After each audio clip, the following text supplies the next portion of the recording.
അസ്സലാമു അലൈക്കും വറഹ്മത്തുള്ളാഹി തആല വബറകാതുഹു.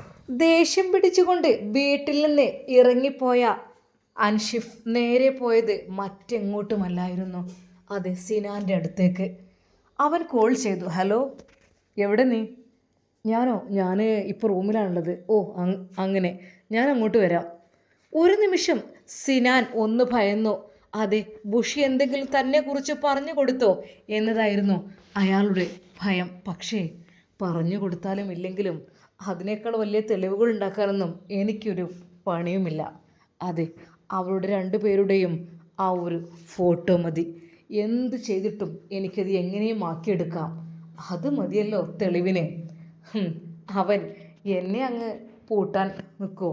എന്നാൽ അല്പസമയത്തിന് ശേഷം അതാ ആ ഒരു കാറ് നേരെ സിനാൻ്റെ റൂമിനടുത്തേക്ക് എത്തുന്നു. സിനാൻ ഒരു നിമിഷം ഒന്ന് പതറി. കാരണം മറ്റൊന്നുമല്ല, എന്തായിരിക്കുമെന്ന്.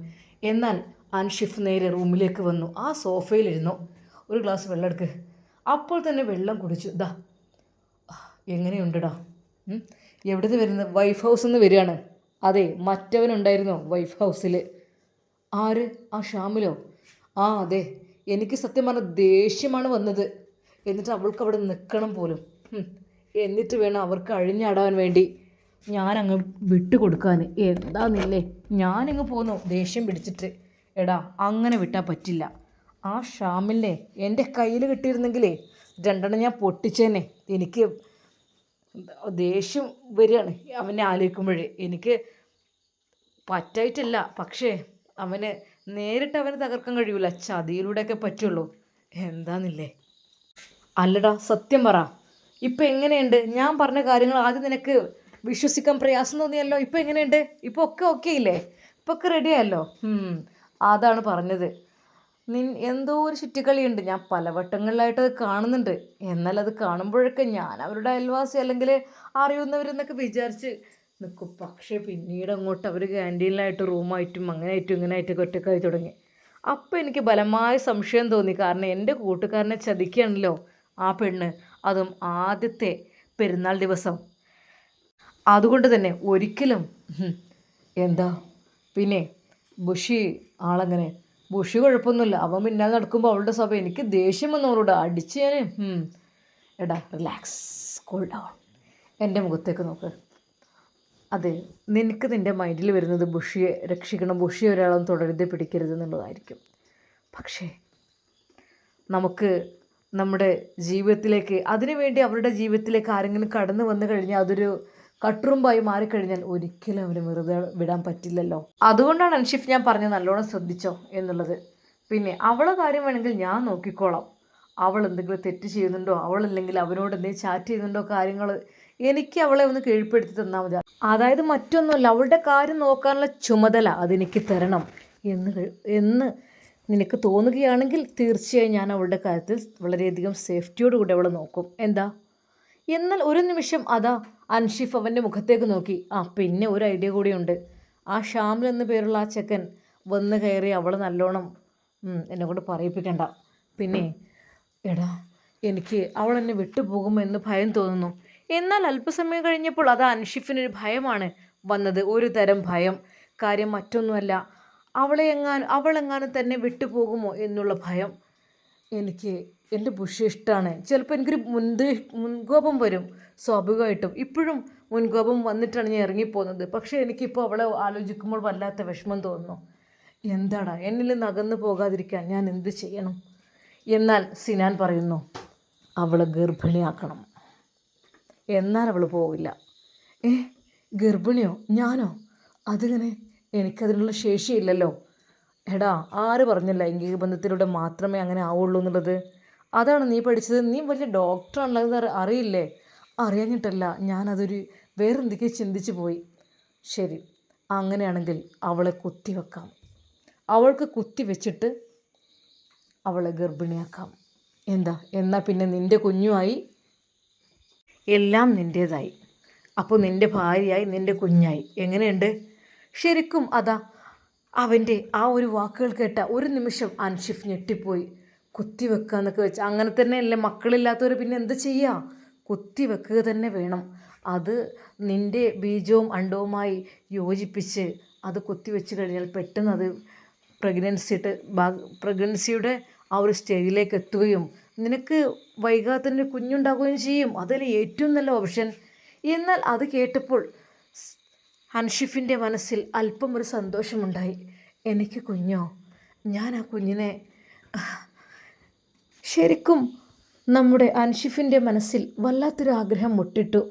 കാര്യം മറ്റൊന്നുമല്ല, എന്നാൽ സിനൻ പറഞ്ഞ ആ കാര്യം കൊത്തിവെച്ച് ഗർഭമുണ്ടാക്കുക, അതെ, അവളെ ഗർഭിണിയാക്കുക. പക്ഷെ എനിക്ക് കഴിയില്ലെങ്കിലും അതിന് സിനാൻ തയ്യാറാണ് എന്ന് പറഞ്ഞു. അതായത് മറ്റൊന്നുമല്ലെങ്കിലും അത്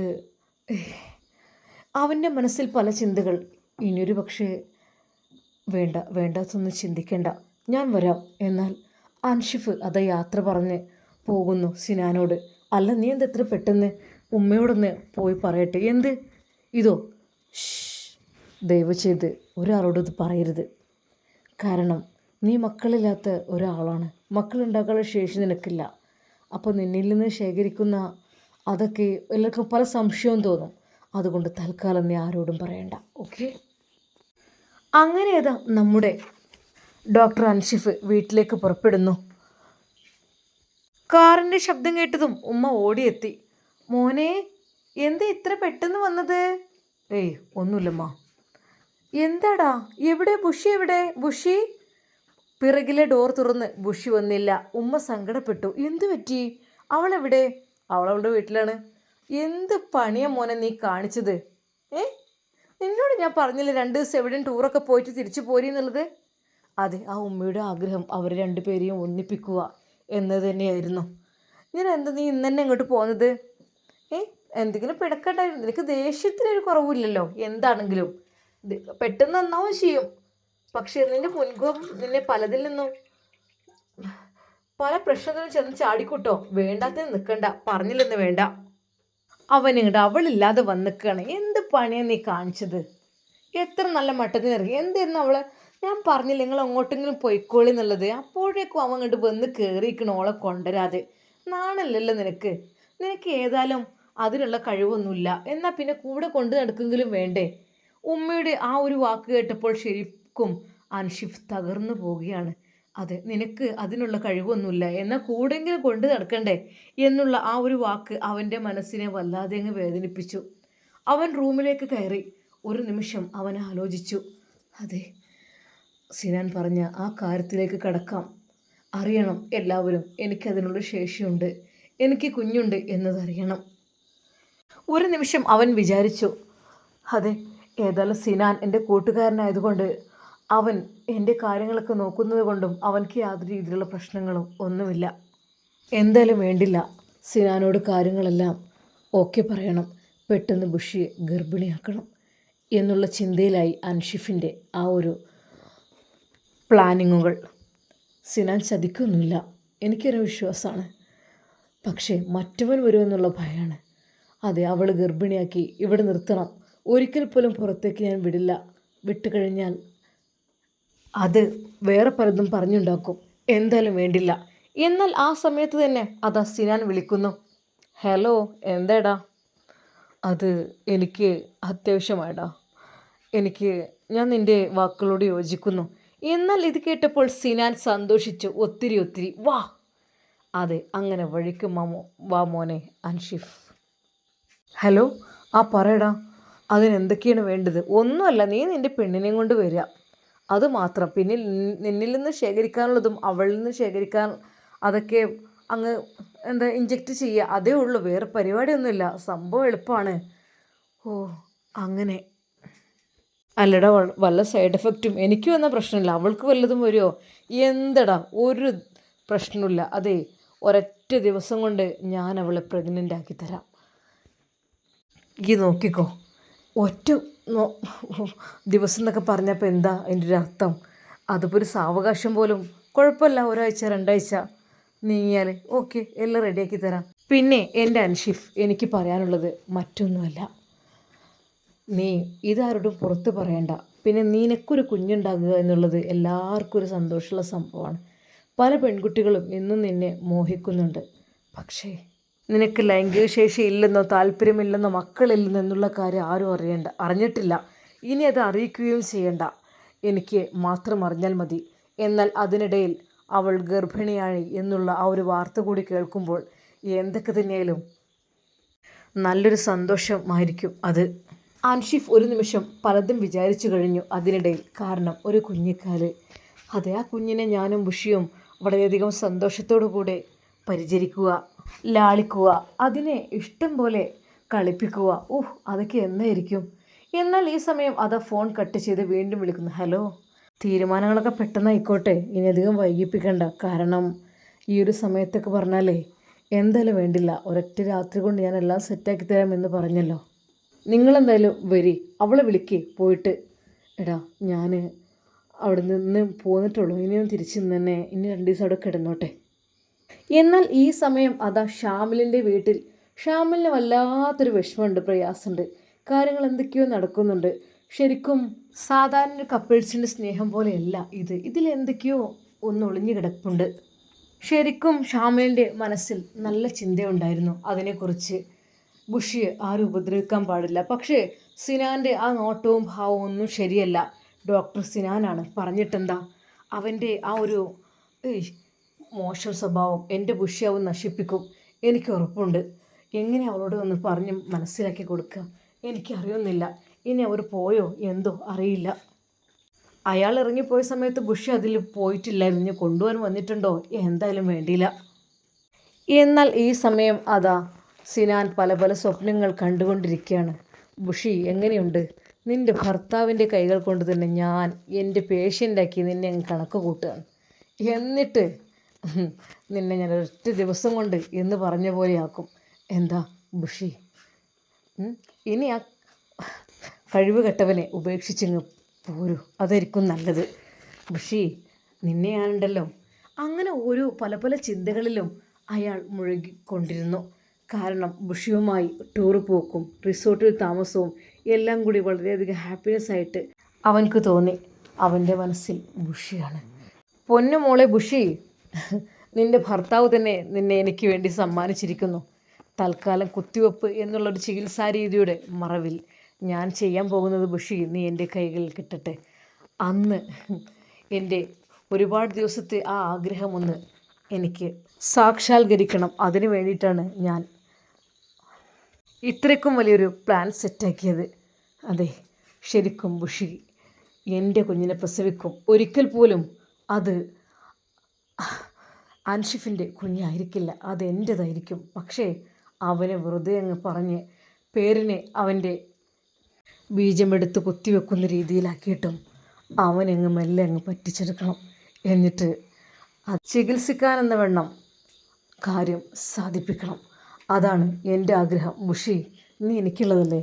നിന്നെ കണ്ടപ്പോൾ മുതലേ എൻ്റെ മനസ്സിൽ തോന്നിയ ഒരു ഇഷ്ടം ഇതുവരേക്കും അത് മാഞ്ഞിട്ടില്ല. ബുഷി, നീ എനിക്കുള്ളതല്ലേ, നീ എനിക്ക് മാത്രമുള്ളതല്ലേ. നിൻ്റെ പിന്നാലെ നടക്കുന്ന ആ കള്ളക്കാമുകനുണ്ടല്ലോ ഷാമിൽ, അവനൊരിക്കലും വിശ്വസിക്കാൻ പറ്റില്ല. ഷാമിലിൻ്റെ അടുത്ത് നിന്നും അവളെ രക്ഷപ്പെടുത്തിയെടുക്കണം. അതെ, എൻ്റെ വെള്ളമായിട്ട്. അയാളുടെ മനസ്സിൽ പല പല വേണ്ടാത്ത ചിന്തകൾ വന്നു തുടങ്ങി. അതെ, ബുഷിയെ കിട്ടാൻ ഒരിക്കൽ പോലും അയാൾ ഇങ്ങനെയൊരു ഐഡിയ പ്രയോഗിക്കുമെന്ന് കരുതിയില്ല. പക്ഷേ പാവം അൻഷിഫ് ഇതൊന്നും അറിയുന്നില്ല. അവനെ സിനാൻ നല്ല രീതിയിലങ്ങ് സോപ്പിട്ടിട്ടുണ്ട്. കാര്യം പോരാത്തതിന് ഷാമിലിൻ്റെ കാര്യവും ഇടയ്ക്കിടെ വിളമ്പുന്നുണ്ട്. അതെ, ആ ചെക്കൻ നല്ലോണം ശ്രദ്ധിച്ചിട്ടോ, ആൾ ശരിയല്ല. പെൺകുട്ടികളുടെ ഭാവി നഷ്ടപ്പെടുത്താനേ ഇങ്ങനെ കുറേ എണ്ണം ഇറങ്ങിയിട്ടുണ്ടാവും. അതുകൊണ്ട് അവനെ നീ കാത്തുരക്ഷിച്ചോ, അല്ലാതെ പറഞ്ഞിട്ട് കാര്യമില്ല. എന്നാൽ സിനാൻ പറയുന്നു, നിൻ്റെ പെണ്ണിനെ സുരക്ഷിതയാക്കണമെന്നുണ്ടെങ്കിൽ എൻ്റെ കെയർ ഓഫിലേക്ക് വിട്, ഞാൻ സുരക്ഷിതയാക്കിക്കോളാം അവളെ. ഒരിക്കൽ പോലും ആ ഷാമിലിൻ്റെ മുമ്പിലേക്ക് പോലും അവളെ വിടരുത്. സിനാൻ ഡോക്ടറുടെ ചതികളൊന്നും പാവം അൻഷിഫും ബുഷിയും ഒന്നും അറിയുന്നില്ല.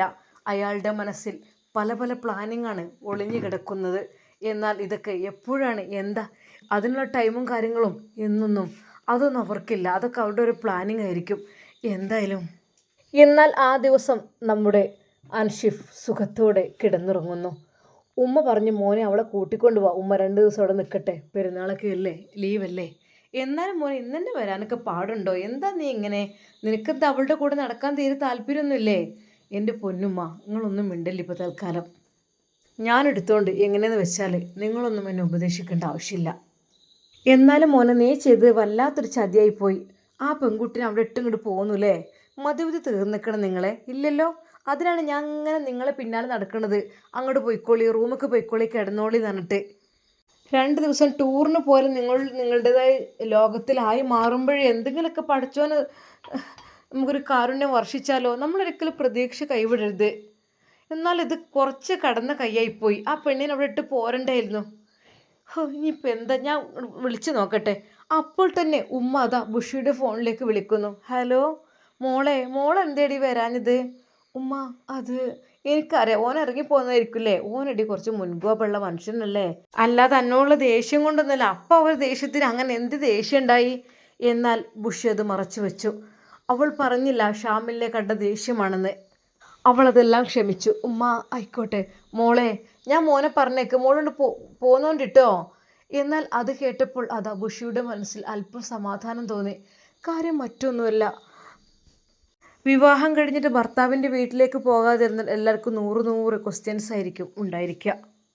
അവളെന്താ, അവൾ ഒഴിവാക്കിക്കണോ? അവളിപ്പോൾ കുറേ ദിവസമായല്ലോ കെട്ടിച്ചോടുത്ത് നിൽക്കാതെ ഇവിടെ വന്ന് നിൽക്കണേ. എന്നാലും ഇപ്പോൾ ഇത്രയും ദിവസം അമ്മായിമ്മ സമ്മതിച്ചോ? അങ്ങനെ പല ക്വസ്റ്റ്യൻസ് ചോദിക്കാനും ആൾക്കാരുണ്ടാവും. മോളെ, പിന്നെ എന്തായാലും മോള് വരിട്ടോ. നാളെ എന്നാൽ ഞാനും കൂടി അങ്ങോട്ട് വരാം, മോൾക്ക് വിഷമാണെങ്കിൽ. ഉമ്മ, വിഷമമൊന്നുമില്ല, ഞാൻ വന്നോളാം.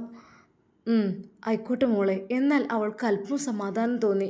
കാര്യം മറ്റൊന്നുമല്ല, കെട്ടിച്ചൊഴിവാക്കി നിൽക്കുക പറയുമ്പോൾ അതൊരു വല്ലാത്ത വിഷമല്ലേ. എന്നാൽ ഈ സമയം അമ്മായി, എടി മോളെ, എന്താ ആരെ വിളിച്ചത്? അത് ഉമ്മയാണ്. എന്ത് പറഞ്ഞത്? ഒന്നുമില്ല, നാളെ വരാമെന്ന് പറഞ്ഞു. അത് അദ്ദേഹത്തിന് ചിലപ്പോൾ ഒരു മുൻകോപമാണ്, അതുകൊണ്ടാണ്. ആയിക്കോട്ടെ. പിന്നെ പെണ്ണെ, ഞാൻ ഒരു കാര്യം പറഞ്ഞുതരാം. അല്ല, എന്താ, എങ്ങനെയുണ്ട് എൻ്റെ ജീവിതകഥയൊക്കെ? ഉഷാറല്ലേ, റാഹത്തല്ലേ? പിന്നെ ഡേറ്റ് നോക്കിക്കൊണ്ടിട്ടോ എപ്പോഴും. ഡേറ്റ് എന്ന് വെച്ചാൽ നമ്മൾ കുളിച്ചിട്ട് ഉള്ള ഡേറ്റാണ് നോക്കേണ്ടത്. കാരണം അത് കണക്കും കാര്യമൊക്കെ ഇനി പഴയ പോലെ നിലൊക്കെ പിടിക്കേണ്ടി വരും. എന്നാൽ അത് കേട്ടപ്പോൾ അവളുടെ മുഖം വല്ലാതെയായി. എന്താടി? ഒന്നുമില്ല. പിന്നെ നമ്മളിപ്പോൾ ആണുങ്ങൾ കുറച്ച് ദേഷ്യം പിടിച്ചാൽ നമ്മളിങ്ങനെ പിടിച്ച് നിൽക്കണം. ആ ദേഷ്യം പിടിച്ച് വെച്ചുകൊണ്ട് നമ്മളങ്ങനെ മെയിൻ ചെയ്യാതെ നിൽക്കരുത്. പിന്നെ എന്തായാലും ഞാൻ പറഞ്ഞ പോലെ ഡേറ്റും കാര്യങ്ങളും ഒക്കെ നോക്കി വെച്ചോണ്ടിട്ടോ. ഇനിയിപ്പോൾ പഴയ പോലെയല്ല, ഏത് നിമിഷം എന്തും സംഭവിക്കാമല്ലോ. ആണുങ്ങളെ കൂടെ കഴിയല്ലേ കേട്ടോ. അവളുടെ മനസ്സിൻ്റെ ഉള്ളിലെ ദുഃഖങ്ങളെല്ലാം ഉള്ളിൽ അമർത്തിപ്പിടിച്ച് അവളൊന്ന് മൂളി. ഞാൻ കാര്യമാണ് പറഞ്ഞത്. പിന്നെ നാളെ വരും കൊണ്ടുവരാൻ? അറിയില്ല. വന്നാലും ഞാൻ അവനോട് ഒരു കാര്യം ചോദിച്ചു നോക്കട്ടെ. എന്ത് കാര്യം? അല്ലേ, വേറെ എന്തെങ്കിലും മക്കളെ പറ്റി എന്തെങ്കിലുമൊക്കെ ഇങ്ങനെ വേണ്ട, അതൊന്നും ചോദിക്കണ്ട. അതെന്താടി? അത് ചോദിച്ചിട്ടിപ്പോൾ എന്താ? അതൊന്നൊരു കുഴപ്പമില്ല, അത് ചോദിക്കണേ. ഞാൻ അമ്മായിയല്ലേ. അല്ല, എൻ്റെ ദാമ്പത്യ ജീവിതം എങ്ങനെയുണ്ട്? അതിൽ നീ തൃപ്തിയല്ലേ? ഒരു നിമിഷം അമ്മായിയുടെ മുഖത്തേക്ക് അവൾ നോക്കി. അവൾ പറഞ്ഞു, വെറുതെ ഒന്ന് ചിരിച്ചു. എനിക്ക് നാണുണ്ട്. എന്താ, ഒക്കെ ഓക്കെ അല്ലേ? കാരണം പല ആളുകൾക്ക് പല സൈസ് സ്വഭാവമായിരിക്കും. അപ്പോൾ അതാ ഞാൻ ചോദിച്ചത്. എന്തായാലും അൽഹംദുലില്ലാ റാഹത്താണല്ലോ അല്ലേ? അപ്പോൾ നാളെ വരുമായിരിക്കും. പിന്നെ അമ്മായി പറഞ്ഞതിനുള്ള ഉത്തരം ഈ തരണം കേട്ടോ. ആയിക്കോട്ടെ, ഇൻഷാ അല്ലാ. എന്നാൽ ബുഷി അത് അമ്മായിനോട് തുറന്നു പറയുമോ? നാളെ കൊണ്ടുവരാൻ വരുന്നത് ആരായിരിക്കും? ഉമ്മയോ അതോ സിനാനോ അതോ അൻഷിഫോ? എങ്ങനെയായിരിക്കും എൻ്റെ നാളത്തെ യാത്ര? ബുഷി ഒരു നിമിഷം മനസ്സിൽ ഓരോന്ന് വിചാരിച്ചു. റബ്ബേ, ഒന്നും ഒരു ബുദ്ധിമുട്ടുണ്ടാവരുതേ അല്ലാ. പഠിച്ചോനെ, അയാൾ ഷെറിനെ തൊട്ട് നീ കാത്തുരക്ഷിക്ക് റബ്ബേ. അവൾ ഹൃദയം പൊട്ടി പടച്ച റബ്ബിനോട് ദുആ ചെയ്തു. ഇൻഷാ അല്ലാ, നമുക്കിതിൻ്റെ ബാക്കി ഭാഗം നാളെ കാണാം. അതുവരേക്കും എല്ലാവർക്കും അസ്സലാമു അലൈക്കും വറഹ്മത്തുള്ളാഹി തആല വബറകാതുഹു.